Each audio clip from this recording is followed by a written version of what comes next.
இருக்கிறேன். இப்போ தானியேல் 5ஆம் அதிகாரம் 1-4 வசனங்களில் பெல்சசார் வருகிறார். அதற்கு முன்பதாக யார் இருந்தார் என்பதை நம்ம தெரிந்து கொள்வது நமக்கு நன்மை. ஏன்னா சில காரியங்கள் நமக்கு தெரியாது, வேதத்தில் அது வேதத்தில் இருக்கு இல்லாமல், பட் நமக்கு ஒவ்வொரு இடங்கள்ல இருக்குது. இப்போ நமக்கு தெரியாது ஈவில் மொர்தெகாய் என்ற ஒரு ராஜா வந்தார் என்று சொல்லி நமக்கு தெரியாது. ஆனால் நீங்கள் இப்போ வாசித்த இடத்துல நமக்கு தெரியுது, நேபுகாத் நேச்சாருடைய மகனாகி ஈவில் மொர்தெக் அவன் வந்த டைமில் அவன் அதுக்கப்புறம் அவர் இறந்ததுக்கு அப்புறம் அந்த ஆட்சி எடுக்கிறான். யார்?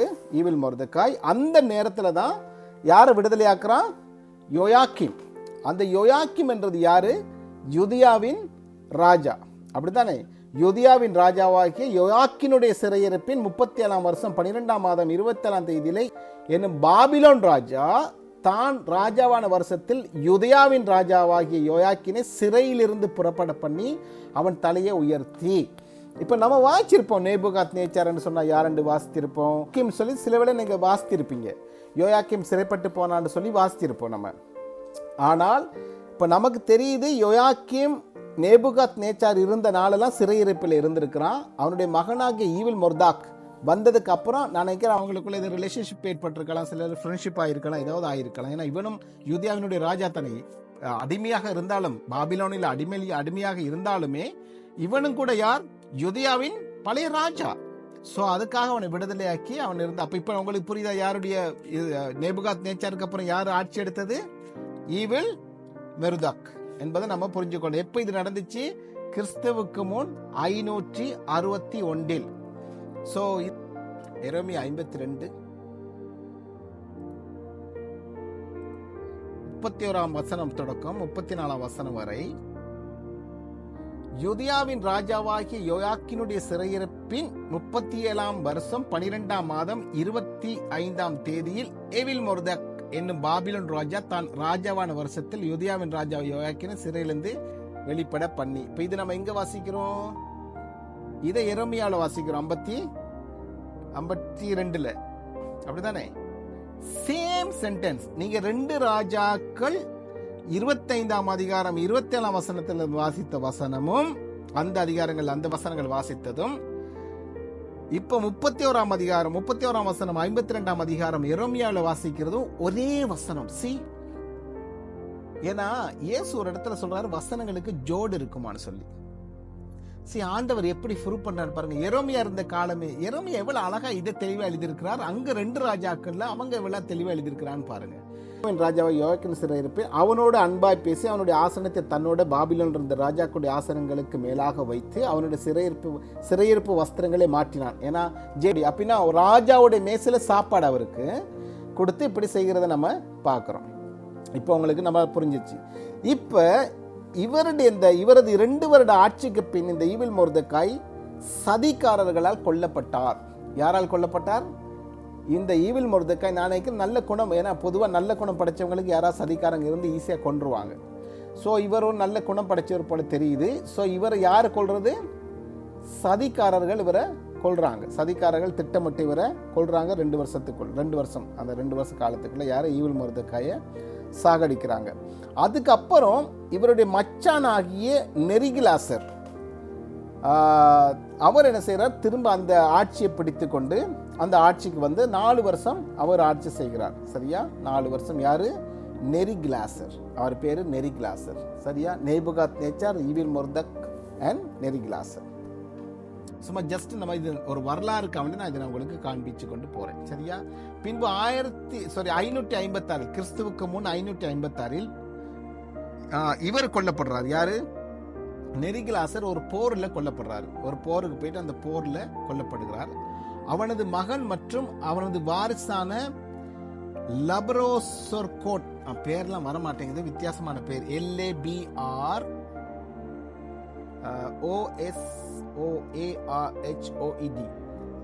அவரு ஆட்சி எடுக்கிறாரு.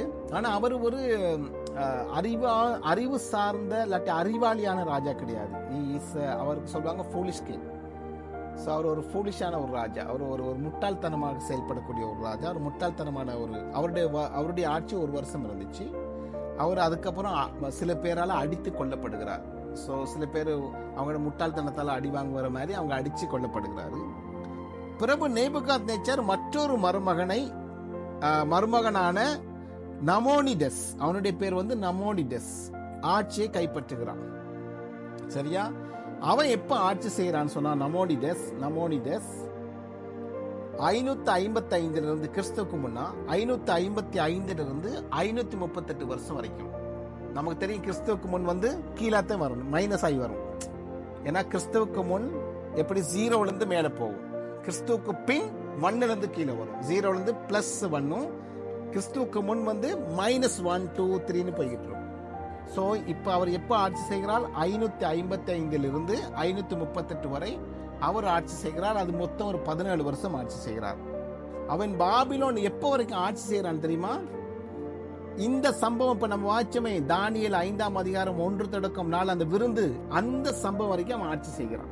அப்ப நீங்க கேட்கலாம், இந்த மன்னர் ஆட்சி செய்திருந்தா இவர் தானே இருந்திருக்கணும், எப்படி பெல்சசார் வந்தார்? ஒரு கேள்வி நமக்கு வரலாம். ஏன்னா இப்ப நான் உங்களுக்கு சொன்னதான், இப்ப யார் ஆட்சி செய்யறது? நபிபோடா என்ன பேரு நபோடிடஸ். ஓகே, அவன் பேர் என்னது? மருமகனான நபோடிடஸ், NABONIDUS. ரைட்? இவன் ஆட்சி செய்யற டைம்ல தான் அந்த பெல்சசாருடைய காரியமும் நடக்கு. நான் உங்களுக்கு ஆதாரம் சொல்றேன், அவர் ஏன் இந்த ஆட்சியில் இருந்தார், அப்படி இருக்கும் பொழுது இவர் எப்படி ராஜாவாக இருந்தார் என்று சொல்லி காரியங்களும் உங்களுக்கு நான் சொல்லி தருவேன். கொஞ்ச நேரத்தில் நம்ம அவைகளையும் பார்த்து கொள்ளலாம். சரி, அப்ப அவர் எப்ப வரைக்கும் ஆட்சி செய்கிறார்? பாபிலோனுடைய சாம்ராஜ்யம் வீழும் வரைக்கும் அவர் தான் ஆட்சி செய்கிறார். பாபிலோனுடைய சாம்ராஜ்யம் எப்ப கட்டப்படுது? நெபுகத்நேச்சார் என்ற நேபுகாத்நேச்சாருடைய தகப்பனுடைய ஆட்சியில கட்டப்படுது. பின்பு நெபோடிடஸ் என்ற மன்னனுடைய கடைசி ராஜ்யம், பாபிலோன் ராஜ்யம், அதோடு வீழ்ந்து போகிறது என்று நம்ம பார்க்கிறோம். இப்ப தானியல் கருத்தின்படி பாபிலோன் வீழ்ந்த போது நபோடிடஸ் அல்ல ராஜாவாக இருந்தார். தானியலுக்கு பிறகு சுமார் 250 ஆண்டுகளுக்கு பிறகு வாழ்ந்த ஒரு புறஜாதியான வரலாற்று ஆசிரியர் பேரோஸ் என்ற ஒருவர் என்ன சொல்றாருன்னு சொன்னால், பாபிலோனிய மன்னர்களின் பட்டியலில் பெல்சசார் என்ற பெயரை தவிர்த்து பாபிலோன் கடைசி மன்னனாக நெபோடிடஸ் பெயரை கொடுத்தார். இப்ப நமக்கு தெரியும் பெல்சசார் இருந்தார்னு சொல்லி தெரியும், எப்படி வேதத்தின்படி. ஆனா அந்த வரலாற்று ஆசிரியர் என்ன சொல்றாருன்னு சொன்னால், பெல்சசார் என்ற ஒருவர் இருக்கல, யார் இருந்ததா? இப்ப நம்ம சொன்னே நபோடிடஸ், இவர் தான் கடைசி மன்னன் சொல்லி அவர் சொல்றார். இதனால இப்ப நான் ஏன் உங்களுக்கு சொல்றதுக்கு காரணம் விளங்கிக் கொள்ளுங்க. இதனால இவர்கள் சொல்லுகிற காரணம் என்னவென்று சொன்னால், தானியல் புஸ்தகம் குளறுபடியான புஸ்தகம், இது வேதத்துக்கு முரணான புஸ்தகம், இது கடவுளுடைய புஸ்தகமாக இருக்க மாட்டாது என்ற முடிவுக்கு வராங்க. ஏன்னா அந்த நூலாசிரியர் 250 வருடங்களுக்கு பிற்பாடு தான் அதை எழுதியிருக்கிறார். அவர் எழுதினா பொய்யா இருந்திருக்கலாம். ஆனால் இப்ப இதுல உண்மை இருக்கணும். இப்ப அவர் என்ன எழுதுகிறார்? நூலாசிரியர் சொல்லுகிறார், நெபோடியஸ் தான் கடைசி மன்னர், பெல்சசார் இல்லைன்னு சொல்லி. ஆனால் அதுக்கு பிற்பாடு நீங்க பாத்தீங்கன்னா என்ன நடக்குது சொன்னால், இதன் காரணமாக தானியல் புஸ்தகத்தை உண்மை அல்ல, உண்மைத்தன்மை அற்றது என்று சொல்றது உண்டு. ஆனால் பாபிலோன் நகரம் இடிக்கப்பட்டுச்சு. இப்ப பாபிலோன் சாம்ராஜ்யம் விழுந்ததுக்கு அப்புறம் மெதிபெர்ச சாம்ராஜ்யம் பிடிச்சாங்க தானே. சோ அந்த இடிக்கப்பட்டதுக்கு இடையில களிமண்ணால தான் முதல்ல இது எழுதுவாங்க, பலகைகள், அந்த மண் ஓடுகள் அப்படித்தானே முதல்ல எழுதுவாங்க. அந்த காலத்துல கல்லுகள், கல்வெட்டுக்கள், களிமண் ஓடுகள், இப்படிதான் அவங்களோட வரலாறு எழுதி வைப்பாங்க. ஆனால் இந்த 250 வருஷம் முடிந்ததுக்கு அப்புறம், இவர் எழுதுறதுக்கு அப்புறம் போயிட்டு அங்க ஆராய்ச்சி சென்ற பொழுது, அதில் பெல்சசாரின் பெயர் நபோட்டின் மகனாக அடிக்கடி தோன்றுகிறது. நபோடியஸனுடைய மகனாக யாருடைய பெயர் தோன்றது? பெல்சசாருடைய பெயர் அதில் தோன்றி இருக்கிறது. ரைட், இது இப்படி. இப்ப நீங்க கேட்கலாம், சரி இப்ப இப்படி வாழ்ந்திருந்தாலும் இதுக்கு வேதத்தில் ஏதாவது ஆதாரணங்கள் இருக்குதான்னு கேட்டா நமக்கு இருக்கு. வேதத்திலையும் அதுக்கான ஆதாரணங்கள் இருக்கு. இப்ப நான் உங்களுக்கு எப்படி இப்ப எசேக்கியா ராஜாவை விடுதலை பண்ணது, ஈவில் மருதக்காய் உங்களுக்கு வேதத்துல காண்பித்தது போல, ஆண்டவர் நேபுகாத்நேச்சாருக்கு ஒரு காரியத்தை சொல்லியிருந்தார். எது வரைக்கும் அவங்க ஆட்சி செய்வார்கள் என்று சொல்லி ஒரு காரியத்தை சொல்லியிருக்கிறார். அவங்களோட சாம்ராஜ்யம் விழுந்து போனாலும் அந்த சாம்ராஜ்யம் யார் வரைக்கும் அது விழுந்து போகும் என்று சொல்லி கர்த்தர் சொல்லியிருக்கிறார். எரேமியா 27ஆம் அதிகாரத்துல நாம வாசிக்கிறோம். எரேமியா 27, எங்க எரேமியா 27ஆம் அதிகாரத்தை எடுத்துக்கொள்ளுங்க. 27ஆம் அதிகாரம் 7ஆம் வசனத்தை வாசிங்க. வாசிங்க. அவனுடைய தேசத்துக்கு காலம் வருகிற வரையில் சகல ஜாதிகளும் அவனையும் அவனுடைய புத்திர பௌத்திரரையும் சேவிப்பார்கள். அதன் பின்பு அநேக ஜாதிகளும் பெரிய ராஜாக்களும் அவனை அடிமை கொள்ளுவார்கள். அப்படின்னு சொன்னால் என்ன? அவனுடைய புத்திர பௌத்திரர் சொன்னால் அவனுடைய ஜெனரேஷன், அவனுடைய சன்ஸ் ஆட்சி செய்வாங்களாம். சோ அப்ப நமக்கு நல்லா தெரியுது, இந்த கடைசி மன்னனுடைய பேர் பெல்சசாரும் அங்க இருந்திருக்கிறார். அதே போல நெபோடியஸும் இருந்திருக்கிறார் என்று சொல்லி நமக்கு இதுல இருந்து விளங்குது. சோ இது ஆகவே அப்ப பெல்சசாரும் ராஜ அரசாங்கத்தில ஒரு அங்கத்தினர் அல்லது ராஜ அரசாங்கத்தில் ஒரு ஆட்சியாளராக இருந்திருக்கிறார். நபோடியஸ் இருந்த நேரமே நீங்க புரிஞ்சுக்கணும். அப்ப 2 ராஜாக்கள் இருக்கிறாங்க அந்த டைம்ல. பேர் என்ன? நபோடியஸ் பிளஸ் பெல்சசார். 5ஆம் அதிகாரத்தில் வாசிச்ச பெல்சசாரும் இருக்கிறாரு. நான் ஏன் திரும்ப இதை சொல்றேன்னா அதுக்கு ஒரு காரணம் இருக்கு. சரி, இப்ப இந்த விருந்து நடக்கும் பொழுது, இந்த விருந்து நடந்து நைட்டு நடந்து தானியேல் 5ஆம் அதிகாரத்துக்கு வந்துருங்க. தானியேல் பெல்சாத்சார் என்னும் ராஜா தன் பிரபுக்களில் 1000 பேருக்கு ஒரு பெரிய விருந்து செய்து அது 1000 பேருக்கு முன்பாக திராட்சை ரசம் குடித்தான். இப்ப இந்த பெல்சசாரோட விருந்து இப்ப இந்த நைட்டு விருந்து நடக்குதானே. இப்ப நடக்கும் போது சில ராணுவ பயணத்துக்காக இந்த விருந்து நடக்கும் நேரம் ஒரு சில ராணுவ வேலை காரணத்துக்காக யாரு வெளியூர் சென்றிருக்காரு தெரியுமா?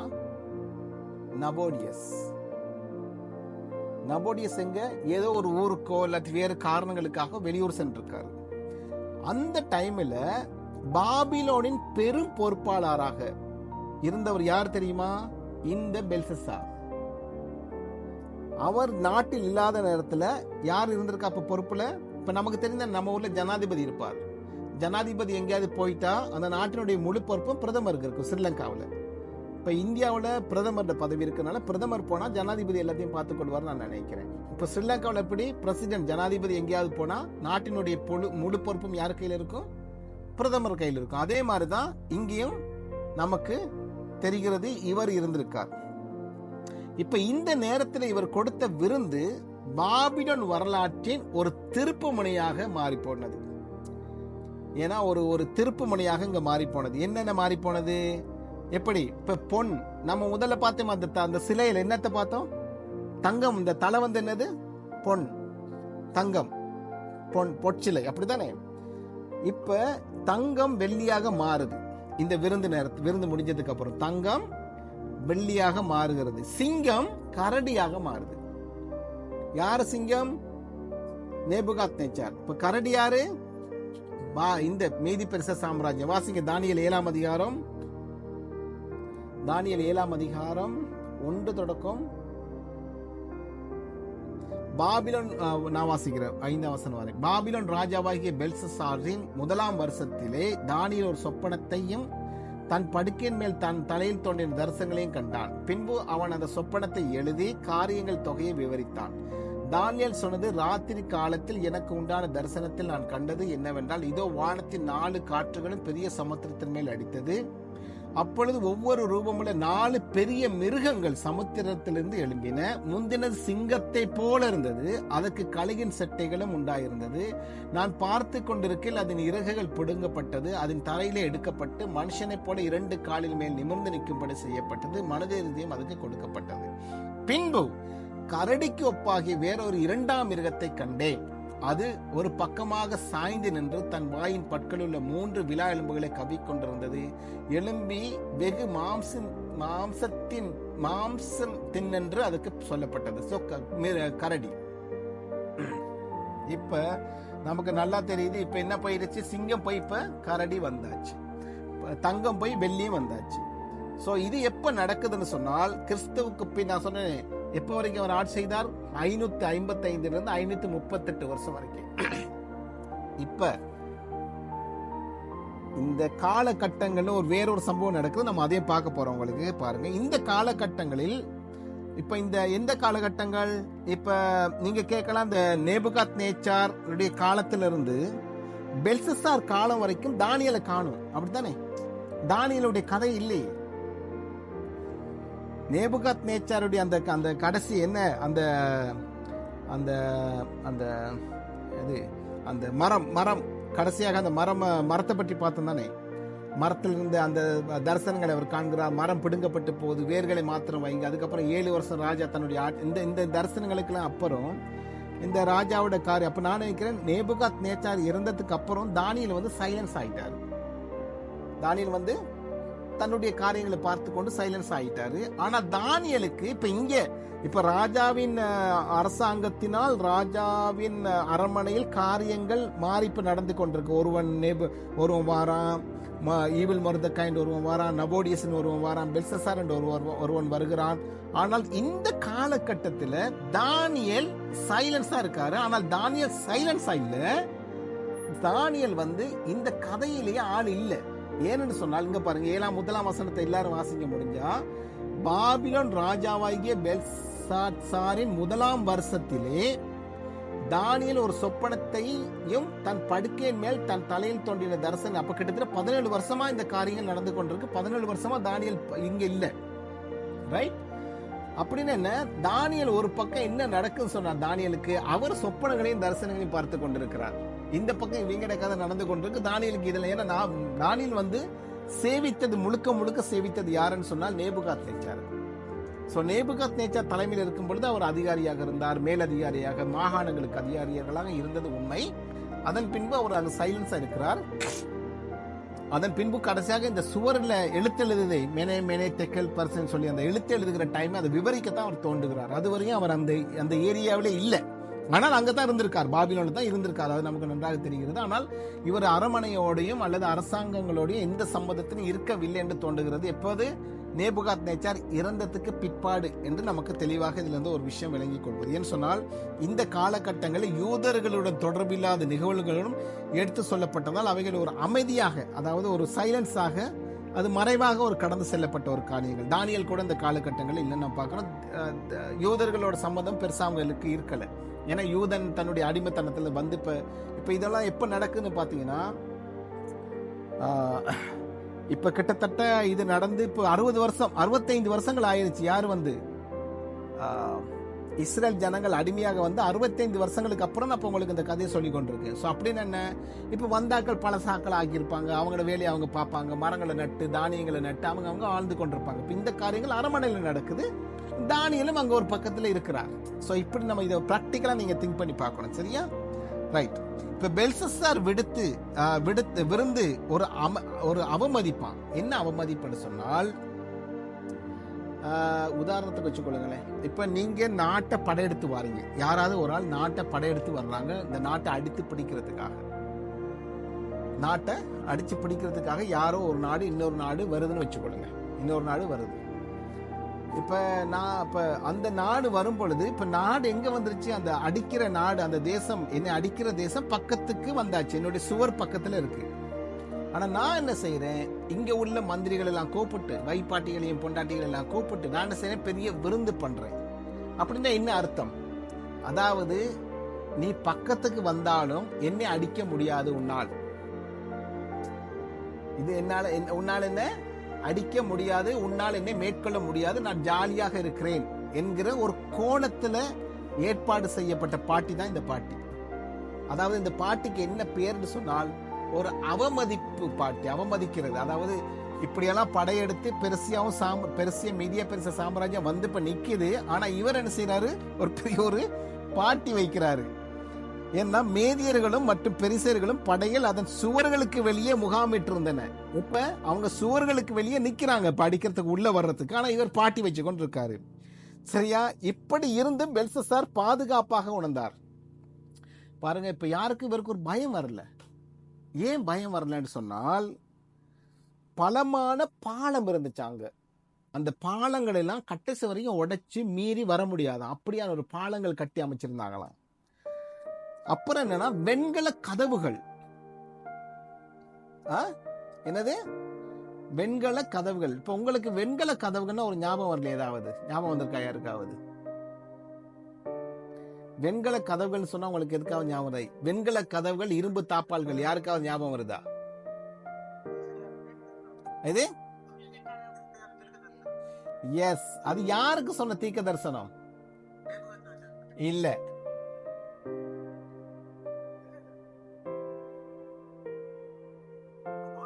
Correct correct. கோரேஸ் மன்னனுக்கு கர்த்தர் சொன்ன தீர்க்க தரிசனம், இரும்பு தாப்பால்களையும் வெண்கல கதவுகளையும் இரும்பு தாப்பால்களையும் உடைத்து அந்தரங்கத்தில் உள்ள பொக்கிஷங்களை உனக்கு தருவேன் என்று கோரேஸ் மன்னனுக்கு ஆண்டவர் சொல்லுகிறார். பாபிலோன் ராஜாவா மீதி பெர்ச சாம்ராஜ்யத்தின் ராஜாவா? மீதி பெர்சிய சாம்ராஜ்யத்தின் ராஜா. கரெக்ட். சோ கோரேஸ் மன்னன் தான் மீதியா பெர்சிய சாம்ராஜ்யத்தின் மன்னன். இப்ப யாரு படையெடுத்து சுவருக்கு முன்னாடி நிக்கிறது? இந்த மன்னர்கள் தான். இந்த கோரேஸ் மன்னன் தான் நிக்கிறாப்புல. சரியா? இப்ப இவன் நின்று சொல்றான், இப்ப அங்கால அவன் நிக்கிறான். இப்ப இவங்க உள்ள நினைக்கிறாங்கன்னு சொல்ல தெரியுமா? ஏன்னா அங்க பாருங்க, பாபிலனுக்குள்ள அவ்வளவு ஈஸியா போற முடியாது. ஏன்னா அவ்வளவு பலமான பாலங்கள். அதுக்கப்புறம் என்ன பாலம்? பெரிய பாலம், பலமான பாலம், வெண்கல கதவுகள், இரும்பு கதவுகள், இதெல்லாம் மீறி வரவே முடியாது. அதையும் மீறி வந்தா கூட மேடு ஒன்று இருக்கா, கதவு கிட்ட வந்தாலும் அந்த மேட்ல இருந்து அழகா தாக்கலாமா. ஸோ இதெல்லாம் இவர் உணர்ந்ததால இவர் என்ன ஃபீல் பண்ணிட்டாருன்னா, ஐ எம் வெரி சேஃப். அதையும் தாண்டி இன்னொன்று சொல்றாங்க என்னண்டா, நான் சொன்னேனே பாலம் என்று சொல்லி ஒரு கதவுன்னு சொன்னேனே, பாலம் இருக்குன்னு சொல்லி. அப்ப நீங்க கேட்டிருக்கலாம், பாலத்துக்கு கீழே என்ன இருக்கணும்? தண்ணி இருக்கணும், கட்டாயம் தண்ணி இருக்கணும். இப்போ இந்த பாலத்துக்கு கீழே தண்ணி மாத்திரம் இல்லை, அந்த தண்ணி சேற்று நிலத்தாலான ஒரு தண்ணி. உங்களுக்கு காலை வச்சா நீங்கள் உள்ளே போவீங்க, முழுக்க சேரு. ஏன்னா சில பேர் சேற்றுக்குள்ளே போனால் விழுந்து செத்துருவாங்க, பார்த்துப்பீங்க தானே. வந்தால் அவ்வளோதான். அதில் இன்னொரு விஷயம் இருக்குது, அங்கே தண்ணி இருக்கிற நாளில் என்ன, அதற்கென்று பிரத்யேகமாக முதலைகளை வளர்த்திருந்தாங்க. அந்த முதலைகள் எல்லாம் மீறியும் வர முடியாது. It is very difficult to come சிட்டிக்குள்ள வர்றதுக்கு. இதனால தான் நீங்க வாசிக்க முடியும், ஆண்டவர் மேலேயே தண்ணீரை வத்தப்படினாராம், மழை இல்லாம ஆக்கினாராம். மேல அதாவது இப்ப பாபிலோனுக்கு வர தண்ணி எங்க இருந்து வரணும்? மலைகளிலிருந்து வரணும். கோரேஸ் மன்னனுக்கு ஆண்டவர் அறிவை கொடுத்தாரு, முதலாவது நீ அங்க போய் மலைகளை டைவர்ட் பண்ண சொல்லி. இதெல்லாம் நான் இப்போ வருங்காலத்தில் உங்களுக்கு விளங்கப்படுத்துறது எல்லாம் வேதத்தில் இருக்கிற சம்பவம் தான், ஆனால் ஆங்காங்கே இருக்குது, நம்ம கண்டுபிடிச்சி எடுக்கணும். ஓகே. ஸோ ஆண்டவர் அங்கே தான் கோரேஸ் மன்னர் ரொம்ப ஆண்டவருக்கு பிரியமா, அவர் பிரியமா இல்லை, ஆண்டவர் பேர் சொல்லி அழைத்த மன்னன் அவர். சரியா? ஸோ ஆண்டவர் அவருக்கு ஐடியா கொடுக்குறாரு, நீ அங்கே போய் தண்ணி அடைச்சா தான் இங்கே தண்ணி வத்தும், அப்போ தான் உன்னுடைய இராணுவம் உள்ளே போக முடியும். ஸோ இப்படியெல்லாம் ஐடியா பண்ணி வர்றாரு. ஆனால் இந்த ஐடியாவெல்லாம் யாருக்கு தெரியாது? இதெல்லாம் நடக்குது, இவங்க இதெல்லாம் ரகசியமாக செய்து கொண்டு வரும் பொழுது இவங்களுக்கு யாருக்கு தெரியலை இந்த காரியம்? பெல்சசாருடைய ராஜ்யத்துக்கு தெரியலை, இதை இவர் உணரவே இல்லை. அப்போ இவர் என்ன செய்துட்டாரு? ரொம்ப பாதுகாப்பாக இருக்கிறோம் சொல்லி உணர்ந்ததால இவர் பெரிய விருந்து பண்ணி கொண்டு வாழ தொடங்கிட்டார் மனுஷன். ஆகவே முற்றிய விடப்பட்டிருந்த இராணுவத்தை அவமதிக்க ஒரு விருந்தை உண்டு பண்றான். ஏன்? இவ்வளவு பாதுகாப்பு இருந்தாலும் நிச்சயமாக யாருமே இங்க வரப்போறது கிடையாது என்று சொல்லி மிக உறுதியா இருந்தபடினால, இட் இஸ் என்ன சொல்றது, இன்சல்ட் பண்ணுவான்னு சொல்லுவாங்க. அவன் என்னை இன்சல்ட் பண்ணிட்டான்டா, நான் இவ்வளவு நல்லது செஞ்சோம், அவன் என்ன, நான் அவங்க வீட்டுக்கு போனேன், என்ன ஒரு பொருட்டாவே கவனிக்கல. இப்போ இவன் ராணுவத்தெல்லாம் மீதி பெருச சாம்ராஜ்யம் ராணுவத்தெல்லாம் கூட்டி கொண்டு, இப்போ ராணுவம் நீங்க நினைச்சிடக்கூடாது, இப்போ ஒரு ராணுவம் வரும் பொழுது ஒரே நாளில் வரமாட்டாங்களே. இப்போ ஒரு நாட்டை அடிக்கும் பொழுது ஒரு நாளாக வருவாங்க, எத்தனை மாசங்கள் போகும். ஸோ இத்தனை மாதங்கள் அங்கே முற்றுகை போட்டிருப்பாங்க. ராஜாவுக்கு தெரிஞ்சிருக்கும், நிச்சயமா தெரிஞ்சிருக்கும். ஆனால் அவங்களுக்கு தெரியும் ஒரு விஷயம், கடைசி வரைக்கும் எங்கள் நாட்டை அவங்களால பிடிக்க முடியாதுன்னு சொல்லி ஒரு பெரிய ஒரு உறுதியான நம்பிக்கை அவருக்கு இருந்ததால, இன்னும் எங்க கதவு கிட்ட வந்துட்டானுங்களா, கேட்டுக்கிட்டே வந்திருக்கானுங்க, ஓகே இன்னைக்கு நம்ம விருந்து பண்ணோம் சொல்லி ஒரு கேவலமான ஒரு அவமதிப்பான ஒரு காரியத்தை இவர் செய்கிறாரு. செய்து இப்போ இந்த விருந்தோட தன்மை இருக்குது தானே, இந்த விருந்தை வச்ச நீங்கள் இந்த விருந்தை ஒரு பார்த்தீங்கன்னா பாருங்கள், இந்த விருந்தை வாசிங்க, அந்த வாசிங்க. இப்போ நீங்கள் வாசினா உங்களுக்கு தெரியும், அந்த சொல்லுவாங்க தானே தன்மை, அதனுடைய அந்த விருந்தை வைக்கிற விதம் இருக்குது தானே. பெல்சாத்சார் என்னும் ராஜா தன் பிரபுக்களில் 1000 பேருக்கு ஒரு பெரிய விருந்து செய்து அந்த 1000 பேருக்கு முன்பாக திராட்சை ரசம் கொடுத்தான். பெல்ஷத்சார் திராட்சை ரசத்தை ருசித்துக் கொண்டிருக்கையில் அவன் தகப்பனாகிய நேபுகாத் நேச்சார் எருசலேம் தேவாலயத்திலிருந்து கொண்டு வந்த பொன் வெள்ளி பாத்திரங்களில் ராஜாவாகிய தானும் தன் பிரபுக்களும் தன் மனைவிகளும் தன் வைப்பாட்டிகளும் குடிக்கிறதுக்காக அவைகளை கொண்டு வரும்படி கட்டளையிட்டான். இப்போ பொன் முடிய போகுது, வெள்ளி வரப்போகுது. இங்கே ஒரு தீர்க்க தரிசனத்தை தான் அறியாமையே அவர் சொல்லுகிறார். 2ஆம் வசனத்தில் பாருங்க, பொன் வெள்ளி பாத்திரங்களில். அப்பொழுது எருசலேமில் உள்ள தேவனுடைய வீடாகிய ஆலயத்திலிருந்து எடுக்கப்பட்ட பொற்பாத்திரங்களை, தங்க பாத்திரங்களை கொண்டு வந்தார்கள். அவைகளில் ராஜாவும், பொற்பாத்திரங்கள் சொன்னா தங்க பாத்திரங்கள், சரியா? அவைகளில் ராஜாவும் அவனுடைய பிரபுக்களும் அவனுடைய மனைவிகளும் அவனுடைய வைப்பாட்டிகளும் குடித்தார்கள். திராட்சரசம் குடித்து அவர்கள் திராட்சரசம் குடித்து பொன்னும் வெள்ளியும் வெண்கலமும் இரும்பும் மரமாகிய கல்லுமாகிய தேவர்களை புகழ்ந்தார்கள். இப்போ யாருடைய தேவர்களை புகழ்றாங்க? பொன்னும் வெள்ளியும் வெண்கலமும் இரும்பும் மரமும் கல்லும். எப்படியான தேவர்கள்? அதாவது தங்கத்தில் செய்த தேவர்கள். தங்கத்தில் சிலை செய்திருப்பாங்க. இப்போ நம்ம ஊர்லாம் பார்ப்போம், தங்கத்தில் சிலை செய்திருப்பாங்கன்னா, இப்போ கோயில்களுக்குள்ளே ஏன் காவல் போட்டிருக்காங்கன்னு சொன்னால் தங்க சிலை எவனா திருடி போயிடுவான்னு சொல்லி. இப்போ நீங்கள் பார்த்தீங்கன்னு சொன்னால் பெரிய பெரிய கோயில்களை நீங்கள் இந்தியாவில் இல்லாட்டி தமிழ்நாட்டிலலாம் நீங்கள் பார்த்தீங்கன்னா, இலங்கையிலும் அப்படியான கோயில்கள் உண்டு. ஏன்னா தங்கத்தால் சிலையை செய்திருப்பாங்கல்ல, அந்த சிலையை எவனாவது கொண்டு போயிடுவான்னு சொல்லி அவங்க போட்டிருப்பாங்க. அப்போ தங்கத்தால் செய்த சிலைகளையும், வெள்ளியால் செய்த சிலைகள், வெண்கலத்தால் செய்த சிலைகள், இரும்பினால் செய்த சிலைகள், கல்லினால் செய்த சிலைகள், மரத்தால் செய்த சிலைகளை யாருடைய பொற்பாத்திரங்கள்ல கொண்டு வந்து திராட்சரசம் குடிக்கிறாங்க? தேவாலயத்திலிருந்து நேபுகாத் நேச்சார் 68 வருஷத்துக்கு முன்ன கொண்டு வந்த பொற்பாத்திரங்களை பெல்ஷத்சார் என்னும் ராஜா திராட்சரசம் குடித்து வெறி கொள்ளுவதற்காக என்ன செய்கிறார்? யாரை கொண்டு வரட்டா? இந்த பொற்பாத்திரங்கள் தேவனுக்கு ஆராதனைக்காக, தேவ சமூகத்தில் பரிசுத்தத்துக்காக, தேவனுக்கு அதை அவமதிக்கிறான். பாருங்க, இப்ப இவன் யார் யார் அவமதிக்கிறான்னு பாருங்க. கர்த்தரை, ஆண்டவரை அவமதிக்கிறான். முதலாவது அவமதிப்பு சுற்றி வர இருக்கிற ராணுவம், மீதிய பெருச சாம்ராஜ்யத்தை அவமதித்து இவன் குடிக்கிறான். 2வது கர்த்தரை இவன் அவமதிக்கிறான். அதாவது எங்களுடைய கடவுள்கள் தான் பெரிய கடவுள்கள். ஏன்னா இவன் நினைச்சிருக்கலாம், கடவுள் உண்மைன்னு கடவுள் சொல்றவங்க தான் நமக்கு அடிமையா இருக்கிறாங்களே. இப்போ இங்க பாருங்க, இப்போ நம்ம சொல்றோம் இன்னைக்கு ஆண்டவர் நம்முடைய உண்மையான தேவன் சொல்லி.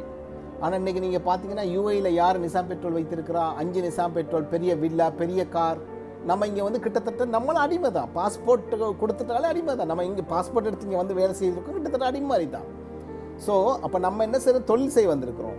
அப்போ நம்ம சில வேளை நம்ம நினைக்கலாம், நிறைய ஜனங்கள் இப்படி நினைக்கிறாங்க, அவங்க ஆசீர்வதிக்கணும். உலகத்தின் ஆசீர்வாதமே இல்லை. அவைகள் ஒரு நாள் எடுபட்டு போகும். இயேசு கிறிஸ்து மரித்தது உலகத்தின் ஆசீர்வாதத்துக்காக இல்லை. இதை நம்ம முதலாவது புரிஞ்சுக்கணும். அப்படின்னா நம்ம படிக்க தேவையில்லையே, முழங்கால் படிட்டு காசை வாங்கிட்டு போயிட்டு இருக்கலாமே.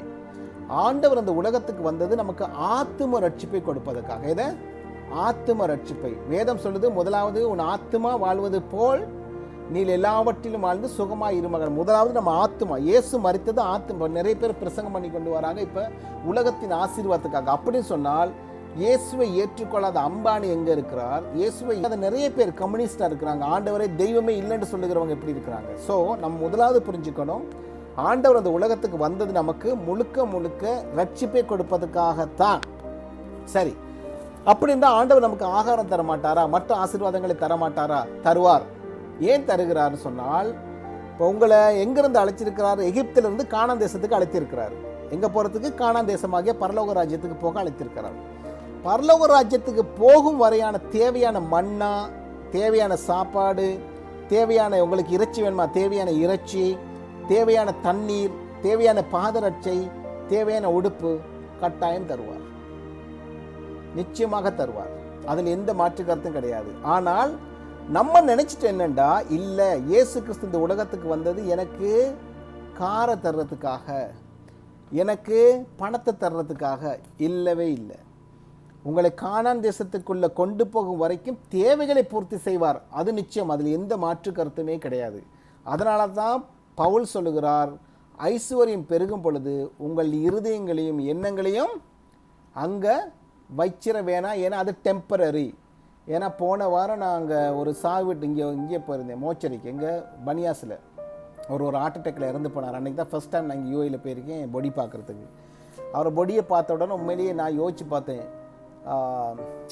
என்ன உண்மையிலேயே ஆண்டவர் சொன்னது இயேசு சொன்னது கரெக்ட் தான். நம்ம விருந்து வீடுகளுக்கு போகிறத விட ஹாஸ்பிட்டல் இந்த மாதிரி இறந்தவங்க வீட்டுக்கு போகிறதுல நம்ம நிறைய கற்றுக்கொள்கிறோம், நிறைய காரியங்கள் நம்ம கற்றுக்கொள்ளலாம். மனிதன் கொண்டு வந்தது ஒன்றுமில்லை, கொண்டு போக போகிறதும் ஒன்றுமில்லை. அலெக்சாண்டர் சொன்னார், என் கைகளெல்லாம் பெட்டிக்கு வெளியே விட்டுருங்க. காரணம் என்னென்ன, நான் எதுவுமே கொண்டு வரல, நான் எத்தனையோ நாடுகளை பிடிச்சேன், ஒரு இன்ச்சு நிலம் கூட நான் கொண்டு போகலை. இன்னொன்று ஒரு ரோட்டெல்லாம் பணமாக கொட்டணுமா சொன்னாராம்.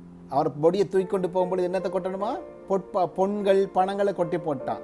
ஏன்னா எதுவுமே என்னை காப்பாற்றலன்னு சொல்கிறதுக்கு. இன்னொரு விஷயம், யார் தூக்கணும், வைத்தியர்கள் தான் தூக்கணும், நல்லா படித்த டாக்டர்மார். இப்போ எல்லாம் கள்ள டாக்டர், அது வேறு விஷயம். யார் தூக்கணும், டாக்டர்மார் தான் தூக்கணுமா. ஏன், எந்த டாக்டரால் என்னை காப்பாற்ற முடியாமல் போயிடுச்சு. ஏன்னா 32 வயசு 33 வயசு வாலிபன், அந்த வாலிபனுடைய ஹார்மோன் அந்த ஆர்கன்லாம் உள்ளே இருக்கிற ஆர்கன்லாம் சூப்பராக வேலை செஞ்சுருக்கும். ஏன் காப்பாற்ற முடியல, ஒரு ஆப்ரேஷன் ஈஸியாக பண்ணலாம். ஸோ அவர் சொல்கிறாரு, என்னுடைய பெட்டியை யார் தூக்கணும், நல்லா படித்த எம்பிபிஎஸ் படித்த டாக்டர் மாதிரி என்னை தூக்கிட்டு போகணும், ஏன்னா அவங்களால என்னை காப்பாற்ற முடியலன்னு சொல்லி. ஸோ பாருங்கள், இதான் உலகம். அப்போ நமக்கு என்னென்னா, அதுக்காக வேண்டி நம்ம ஆண்டவர் ஆசீர்வாதம் தராமல், நமக்கு வீடு தராமல், வாகனம் எல்லாமே கற்று தருவார். ஆனால் அது மேலே நம்ம கண்ணோ நம்முடைய எண்ணங்களும் அங்கே போய்விடக்கூடாது. நம்ம சில வேளை மறந்துடுறோம், நம்மளை ஆண்டவர் பல பேர் இருந்து எப்படி எவ்வளோ அழகாக ஆசீர்வதித்து கொண்டு வந்த ஆண்டவர் இனி ஆசீர்வதிக்க மாட்டார் என்கிற ஒரு சந்தேகம் நமக்குள்ளே வந்துடக்கூடாது. கர்த்தர் நம்மளை ஆசீர்வதித்த போல நம்ம பிள்ளைகளையும் ஆசீர்வதிப்பார். ஸோ இந்த இவர் யாரை அவமானப்படுத்துகிறார் தெரியுமா, கர்த்தரை அவமானப்படுத்துகிறார். தேவனை அவமானப்படுத்துறதுக்காக வெள்ளி பொன் பாத்திரங்கள் எல்லாம் கொண்டு வந்து யார் இப்போ புகழ்றாரு பாருங்க, அதான் மெயின். அந்த வசனத்தை வஸ்திரசம் கொடுத்து பொன்னும் வெள்ளியும் வெண்கலமும் இரும்பும் மரமும் கல்லுமாகிய தேவர்களை யார் தேவர்கள், கல்லு ஒரு கடவுளாம், மண்ணு ஒரு கடவுளாம். இப்போ இன்னைக்கு நம்ம பார்க்குற சில நாளே மண்ணால் செய்கிறதா சில, அது கடவுளாக மாறலை, போட்டால் டொப்புன்னு உடஞ்சிடும் அது. ஸோ அதான் அது. அப்போ நீங்கள் இதையும் பார்க்கணும், இதெல்லாம் யார் செய்ததுன்னு பார்க்கணும். இதான் மெயின். நல்ல படித்தவங்கன்னு சொல்கிற மக்கள் தான் செய்து கொண்டிருக்கிறாங்க. இதனால தான் ஆண்டவர் சொல்கிறாரு, உலகத்தின் ஞானம் முட்டாள், அது ஒரு முட்டாள், அது சோறு போடத்தான் உதவும். அவங்க நினைக்கிறாங்க, நான் கார் வாங்கினா, பங்களா வாங்கினா, வீடு வாங்கினா, படிச்சிருக்கிறேன், பரலோகம். நோ, அதுக்கு இதுக்கு சம்பந்தமே கிடையாது. ஸோ இந்த உலகத்தின் ஞானம் ஒரு பைத்தியமான ஞானம், யாரும் கொண்டு போக முடியாத ஞானம். என்னதான் படித்தாலும் அதோடு நம்ம மார்த்தாளுக்கு சொல்லுகிறார், மார்த்தாளே நீ அநேக காரியங்களை குறித்து கவலைப்படுகிறார். மரியாதைக்கு என்ன சொல்லுகிறாரு, உன்னை விட்டு எடுபடாத நல்ல பங்கை தேவையானதை நீ தெரிந்து கொண்டாய். இப்போ இந்த உலகத்தில் தங்களை விட்டு எடுபட்டு போகிற நிறைய காரியங்களை மனுஷன் தெரிந்து கொண்டு இருக்கிறான். தெரிஞ்சு கொண்டு தங்களை ஞானி என்று சொல்கிறது தான் ரொம்ப மோசமான ஒரு விஷயம். ஆண்டவர் இதிலிருந்து நம்மளை வெளியே எடுத்திருக்கிறார். சரியா? இப்போ விருந்தின் நடுவில் அரசன் பெல்சசார், அதாவது ஒரு ஒரு ஒரு அவனுடைய மூளை கொஞ்சம் மயக்கம் அடைஞ்சிருச்சு, ஏன்னா நிறைய குடிச்சிருப்பார் போல. ஒரு வித்தியாசமாக பரபரப்பாக ஏதாவது செய்யணும்னு சொல்லி விரும்பித்தான், ஏதாவது செய்யணும், வித்தியாசமாக தான் செய்யணும்னு சொல்லி, கேவலமாக ஏதாவது செய்யணும்னு சொல்லி தான் அந்த தங்கம் பாத்திரங்களை அவன் கொண்டு வர சொல்ல காரணம். அவனுடைய தாத்தாவாகிய நேபுகாத்நேச்சார், நான் இத்தனை வருஷத்துக்கு முன்னே எடுத்து வந்தது 68 வருடங்களுக்கு முன்பாக எருசலேமிலிருந்து எடுத்து வந்து அங்கே வச்சிருந்த அந்த பாத்திரங்கள் எடுத்து அவன் கேவலப்படுத்துகிறான். இப்போ நீங்கள் பார்க்கணும், இப்போ இது நடந்த உடனேயே பாபிலோன் சாம்ராஜ்யம் கம்ப்ளீட்டாக விழுந்து போகுது. இதோட பாபிலோன் சாம்ராஜ்யம் முடிஞ்சு ஆண்டவர் எப்போ உலகத்தை அழிப்பார்? சாரி, உதாரணத்தை வச்சுக்கொள்ளுமா, உலகத்தை சொல்கிறத உங்களுக்கு ஈஸியாக சொல்கிறேன். எதை ஆண்டவர் அழித்த ஒரு நகரம் சொல்லுங்க அப்போ எனக்கு, என்னது? சோதம் கோமரா. ஓகே, சோதம் கோமராவை கர்த்தர் எப்போ அழிச்சார்? என்ன சொல்லலாம், நம்ம பாவங்கள் பெருகின போது.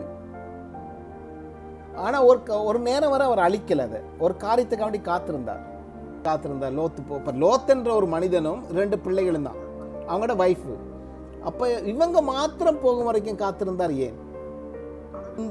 அந்த சோதம் கோமரோவில் இருந்த பாவம் இருக்கு தானே. இப்போ ஒரு கப்பை எடுத்துக்கொள்ளுங்க, இந்த கப்பை எடுத்துக்கொண்டா, இந்த கப்பு நல்லா இருக்க வரைக்கும் இந்த கப்பில் கொஞ்சம் நல்லது இருந்தால் நம்ம வீச மாட்டோம். ஆனால் இந்த கப்பு ஃபுல்லாக கெட்டதாயிருச்சுன்னா நம்ம என்ன செஞ்சிருவோம்? கம்ப்ளீட்டாக வீசிடுவோம். ஸோ இதில் கொஞ்சம் நல்லது இருந்தால் அந்த கொஞ்சம் நல்லதும் இதை விட்டு போகும் வரைக்கும் நம்ம காத்திருப்போம். அதே மாதிரி தான் இந்த சோதம் கோமரா எப்போ ஃபுல்லாக ஆயிருச்சோ, லோத்துடைய பிள்ளைகளும் போயிட்டாங்க. இப்போ அங்கே ஒரு நீதிமானம் கிடையாது. ஒரு சிங்கிள் நீதிமான் கிடையாது. அப்படின்னா என்ன தெரியுமா? அதுக்கு சொல்லுவாங்க இங்கிலீஷில் த கப் ஆஃப் இனிக்விட்டி. அதாவது இந்த கப்பு வந்து ஃபுல்லாக பாவத்தால் நிரம்பிருச்சு. ஸோ இதில் இனி எனக்கு வேலை இல்லை, வீசிட வேண்டியது தான், இனி எனக்கு தேவைப்படாது இந்த கப். அதே மாதிரி தான் இப்போ இந்த பெல்சஸ்ஸார் செய்த காரியத்தோட பாபிலோன் சாம்ராஜ்யத்தினுடைய பாவத்தின் கப்பு வந்து ஃபுல்லாகிடுச்சு. இனி அதை வச்சிருந்த பிரயோஜனம் இல்லை. கர்த்தர் வீச ரெடி ஆகிட்டார். அண்டியோட அந்த சாம்ராஜ்யம் முடிவுக்கு வருது. அதே மாதிரி தான் இப்போ உலகம் அழி எப்போ வருது? யார் இங்கேருந்து போகணும்? பரிசுத்தவான்கள், தேவனுக்காக நீதியா வாழ்கிறவங்க போனாதான் இந்த உலகத்தின் பாவம் பூர்த்தியாகும். ஏன்னா ஆண்டவர் சொல்றாரு, ஒரு நீதிமான் இருந்தாலும் அந்த சிட்டியை அழிக்க மாட்டேன்னு இருக்காரு. ஒரு நீதிமான நிமித்தம் கர்த்தர் இரக்கம் பாராட்டுவார். அப்படின்னா பாருங்க, அந்த சபை எடுத்துக்கொள்ளப்பட்ட பின்பு இருக்கிற காலங்கள், அந்த 7 வருட காலங்களிலும் ஒரு ஃபில்டர் நடக்குது. ஆனால் இவ்வளோ ஒரு அக்கிரமங்கள் நடக்குது. ஏன்னா ஆண்டவர் அதை அனுமதிக்க மாட்டார் நீதிமான்கள் இருக்கும் வரை. ஸோ இப்போ இந்த பெல்சஸ்ஸாருடைய கடைசி இந்த பாவம் இருக்கே, இந்த தேவனுடைய பொற்பாத்திரங்களை வெள்ளி பாத்திரங்களை எடுத்துக்கொண்டு வந்து அதில் மதுபோதையை ஊற்றி திராட்சை ரசத்தை ஊற்றி எல்லாரும் அவனுடைய வைப்பாட்டிகள் யாருக்கு கொடுத்தா அதையும் பார்க்கணும், பொண்டாட்டிகள் எல்லாருக்கும் கொடுத்து அதை அசிங்கப்படுத்தி கேவலப்படுத்தி அவமானப்படுத்தினதுனால அன்று இரவே பிடிக்க முடியாதிருந்த வெண்கல கதவுகளை கர்த்தர் உடைத்தார். இரும்பு தாப்பால்களை கர்த்தர் உடைத்தார். போக முடியாத சுவர்களை கர்த்தர் உடைத்து உள்ளே வரும்படியாக அந்தரங்கத்தில் உள்ள பொக்கிஷங்களாம் உனக்கு தருவேன் என்று கோரசுக்கு சொன்னபடி கர்த்தர் செய்து முடித்தார். இதுதான் எங்களுடைய கர்த்தர். ஹல்லேலூயா.